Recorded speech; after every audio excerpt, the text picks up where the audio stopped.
Hi ladies and gents, Pond here with another video for Rise of Empires, Ice and Fire. Thank you so much for your previous likes, comments and subscriptions to the channel. If you haven't subscribed already, why not click on that button and ring the bell so you can get notifications of whenever I'm dropping content on the channel. And now onto the topic of this video. It's Monday the 15th of November 2021 and we have Reign of Chaos back in states 1 to 136.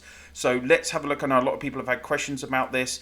Probably for those of us in 1 to 136, they've all been answered today, but for those of you that are in younger states in the game, what are you going to be coming up against if you also switch from Eden to Reign of Chaos? Well, first off, let's have a look at the matchup. So into the Reign of Chaos menu and on season, for states 1 to 88, none of us can actually see any particular logic in the matchups. Now the reason I say that, just take our group for instance. So I'm in state 55, we're ranked like 34th in our migration group.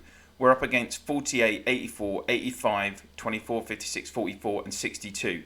Now out of those, if we go to province immigration, 62 you can see is semi-open, 84 is semi-open, and then you start having to go quite far down to find the rest of us.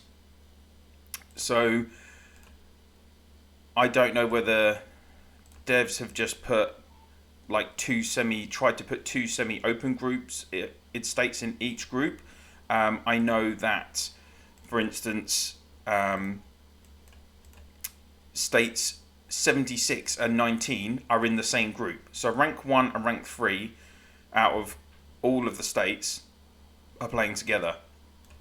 37 I don't think have any of these states in their group, if I remember rightly. Neither do 46. 37 have got 17 in their group. Yeah.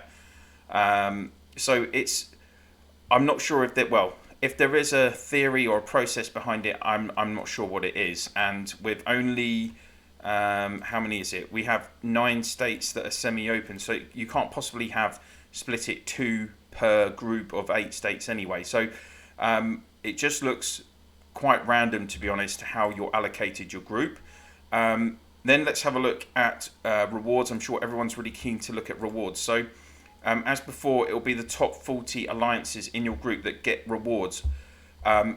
First big thing to note, let's just go straight to rank 1.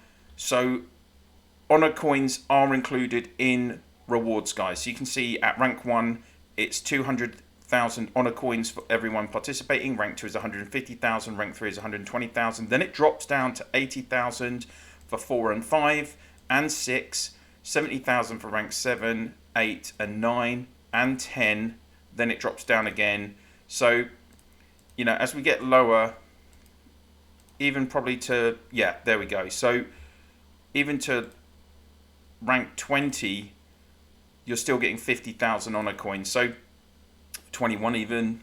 Okay, yeah, it looks like you're going to get 50,000. Oh, all the way down to rank 25. So depending on where you are, if you were doing a really terrible season, then okay, you might get less than say 50,000. But otherwise, you should probably factor in that you're going to get 50,000 honor coins. And if you're in those top 3 alliances, then obviously you're going to get similar amounts to what you would in a Season of Eden. Tickets wise, of course, they look like the same level of tickets that you would get for the corresponding rankings in Eden faction. But then the issues are that you're not getting your guild development ticket, you're not getting a personal achievement ticket, and for those of us that have been playing faction, you're not getting a winning or losing faction tickets either. So overall, you will get much less tickets because you're only getting the tickets directly from your Alliance season rewards. The other big point to note, you can see here right now it's scrolling across. So rank 1 are getting SX9 Legendary Recruitment. So these tickets will have both Hellfire and, well, it'll give you the option to recruit back on banners that have Hellfire and Lust. Now, check this out. Below rank 4, so from 5 onwards, you only get X8 tickets. So anyone, if you're an alliance that finishes rank 5 or lower, you're only going to have the opportunity to recruit up to SX8 heroes, which is Fortune Teller and Rainforest Ranger. So I think that is that's pretty tough by the devs doing that. Maybe they could have just switched it so you got one X9 ticket and one X8 ticket, perhaps. I don't know. But I just think that's pretty tight. In terms of the season hero, how they've been split, so you can see you've got your usual... all of the reward heroes are just on the 2 different banners still, which gives us these scenarios where you've actually got 13 heroes now on these banners. So getting the hero that you want, you're only looking at, what, 8% chance? Yeah, around 8, just under 8% chance to get the hero that you want if it's a 1 in 13 chance. So Hellfire is on the first banner with Rainforest Ranger, Scarlet Reaver Warden, Liberator, Son of Ragnar, etc. And then you'll see that Lust Angel is on the Fortune Teller, Warhammer, the Edolan, Ashen banner. So this is quite a Archers heavy banner, this one. I still, with obviously Hellfire being that general hero working in more combos, I think this still strengthens banner number 1 for me. I still think this is the better banner to go for, and bearing in mind I really want another Liberator, Warden, Reaver, Rainforest Ranger and Hellfires. I probably will be trying for these with my tickets at the end of the season. So those are the hero banners and the rewards. Let's talk about gameplay. A lot of questions about what version of Reign of Chaos will we be getting. Well, we're getting the version that for those of us that are in the older states, we played in seasons 3 and 4. For those of you that are in the newer states, it'll be season 3, because in season 4 you go to Eden now. Obviously, you've got the building menu as usual. We do have destroyer shouts, and we also have garrison bases. I've seen players in my alliance using them today. I haven't been given one, but that's fine. In terms of the wars, it's showing up in, so if we go into events and starting soon, and we've got begins in 7 days 6 hours, so that is going to be our first war on a Tuesday. It's going to be Tuesday, Thursday, Sunday as before. And if we go into the Reign of Chaos menu, into Alliance Intel, you can set your truce timer. We haven't decided what we're doing yet. And in terms of generating points for yourself, your personal Reign of Chaos score, obviously as before, attacking Reign of Chaos buildings, taking tiles, donating stone to your alliance, that's going to get you personal points. And in regards to your score for your alliance, as you can see, seasonal alliance score is earned when alliance members perform actions. Points can be earned via occupying territories, constructing buildings and building the alliance center. In the Reign of Chaos duration, points can also be earned by declaring war on other alliances and plundering them. It will be that where you get 20% of your opponent's points. Alliance Intel is the same as before. It will let you see how the points are broken down in terms of stone donations, seasonal points, etc. So that's nothing new. One thing I just forgot to mention about rewards, of course, it is as before. You have the alliance leader getting an award, then you have just contribution awards where 9 players get it, and then everyone else gets the honor award. 90 other players in the alliance get the honor award. So that's how it's going to be broken down for this season. Obviously, you have more layers when you're in the guild in Season of Eden. The season is 9 weeks, so we've got our prep week to place our ACs, our alliance centres, so that's what we've been doing today, placing our alliance centres 1 to 4, and then starting to build your tile network and working out your defensive plan with your other alliances in your state and your farm alliances.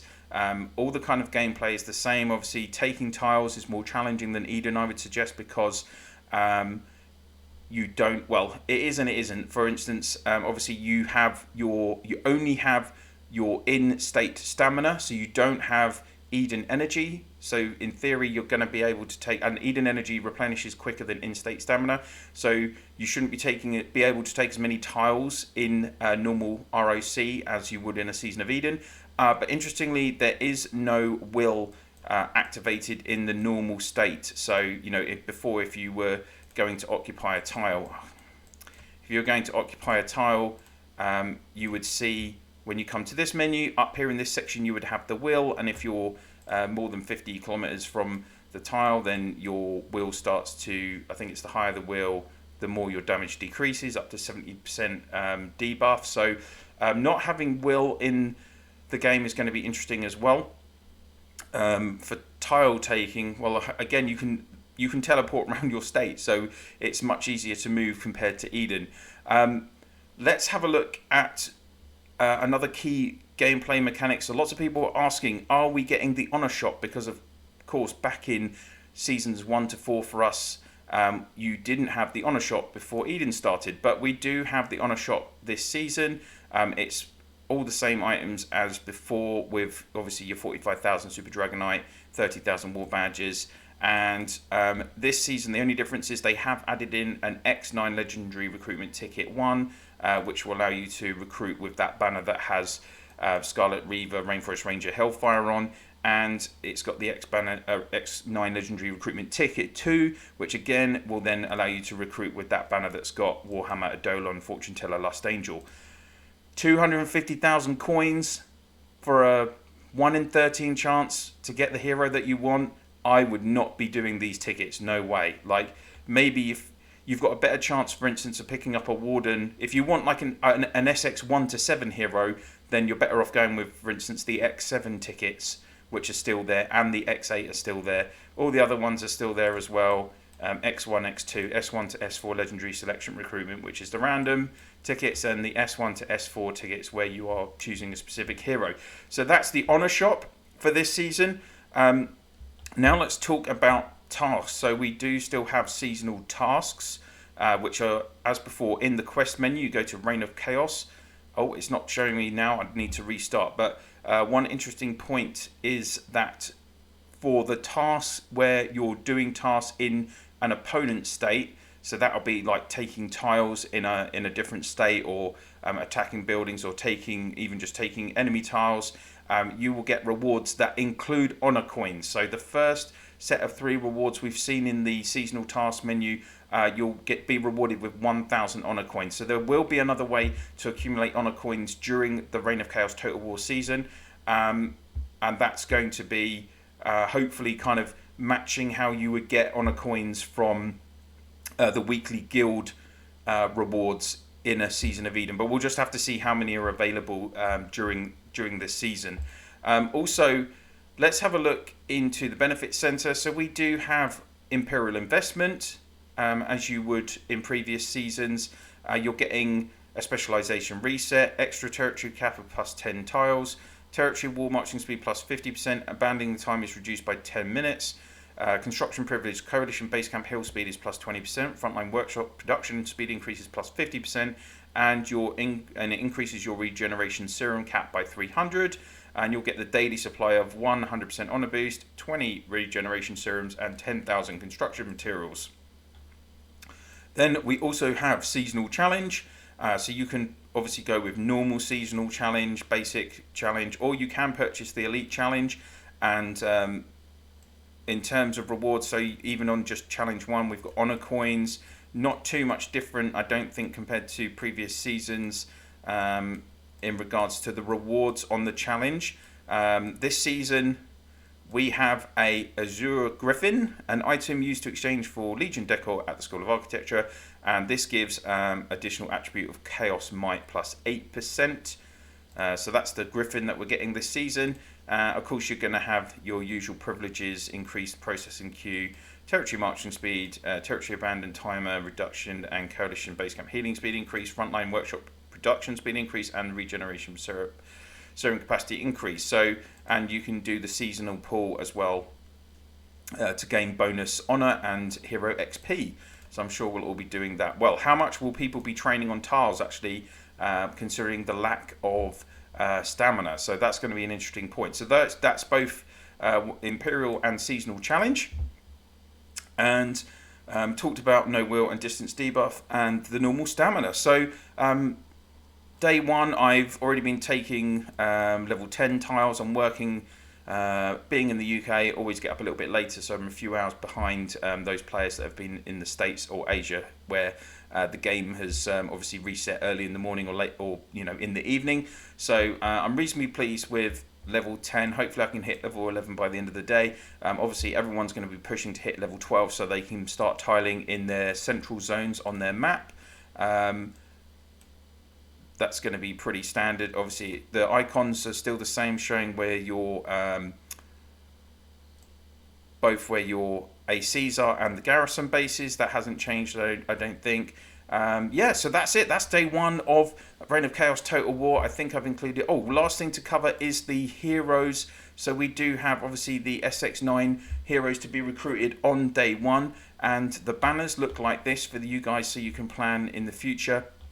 We just have the SX9 banner, which will give you the increased chance to get Lost Angel or Hellfire, with the SX1 to SX3 heroes available as well.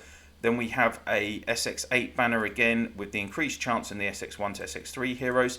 Then this is new for this season, so SX5 and 6, sorry, 6 and 7, SX6 and 7 combined.